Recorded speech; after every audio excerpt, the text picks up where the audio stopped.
అనగనగా ఒక చల్లని మంచు ప్రదేశంలో పింటూ అనే ఒక చిన్ని పెంగ్విన్ ఉండేది. పింటూ చాలా ముద్దుగా ఉండేవాడు, కానీ అతనికి నీళ్లంటే చాలా భయం.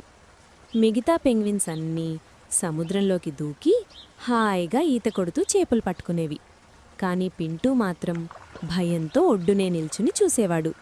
ఒకరోజు పింటూ వాళ్ళ అమ్మ, పింటూ, నువ్వు కూడా నీళ్లలోకి రా, ఈత కొట్టడం చాలా సరదాగా ఉంటుంది, పైగా నీకు ఆకలి వేస్తే చేపలు పట్టుకోవచ్చు కదా అని పిలిచింది. కాని పింటూ, వద్దమ్మా, నీళ్లు చాలా చల్లగా ఉన్నాయి, నాకు మునిగిపోతానేమో అని భయంగా ఉంది అని వెనక్కి తగ్గాడు. అంతలో పింటూకి చాలా ఆకలి వేసింది. నీళ్లలో ఒక చిన్న చేప మెరుస్తూ కనిపించింది. అది చూడగానే పింటూకి ఎలాగైనా ఆ చేపను పట్టుకోవాలనిపించింది.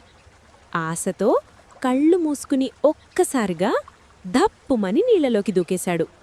నీళ్లలోకి వెళ్లగానే పింటూకి అర్థమైంది, తన రెక్కలు ఈత కొట్టడానికి ఎంత బాగా ఉపయోగపడుతున్నాయో. అతను మునిగిపోలేదు, పైగా నీళ్లలో పక్షిలా ఎగురుతున్నట్లు అనిపించింది.